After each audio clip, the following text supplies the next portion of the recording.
Hello, જય શ્રી કૃષ્ણ, જય શ્રી સ્વામિનારાયણ। આપણે નીકળી ગયા હતા મુંબઈ જવા માટે અને ફાઇનલી આપણે સ્ટેશને પહોંચી ગયા હતા અને બેસી ગયા હતા આપણે બધા સાથે જમવા માટે। તો ચાલો બધા જમવા।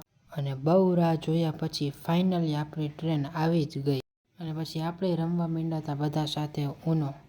પણ આ એક જગ્યાએ કંઈક બીજું કંઈક હાલતું હતું।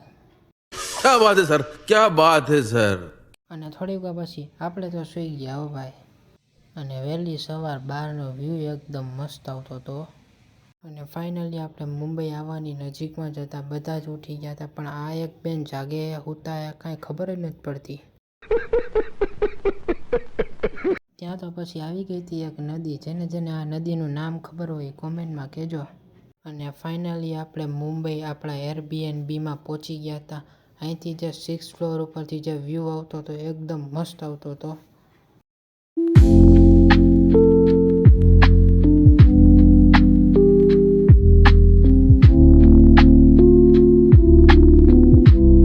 અને ફાઇનલી આપણે સૌથી પહેલાં સિદ્ધિવિનાયક ટેમ્પલ પહોંચી ગયા છીએ અને દાદાના દર્શન પણ કરી લીધા છે।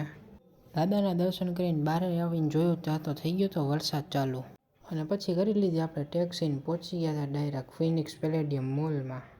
સાચું કહું તો અહીંયા વસ્તુ બધી મસ્ત હતી, જોવા બધા ટોયસ છે, અહીંયા બુલેટ છે, ભલે સાચું નથી, આવા ઘણા બધા રમકડા છે। લેવાનું મન તો થઈ ગયું હતું પણ પછી થોડુંક યાદ આવ્યું અને પાછા આપણે રાત્રે આપણા એરબીએનબીમાં આવી ગયા હતા। આજે દિવાળી છે તો બહારનો વ્યૂ એકદમ મસ્ત આવે છે। બસ તો આજના બ્લોગમાં આટલું જ હતું, બાય બાય।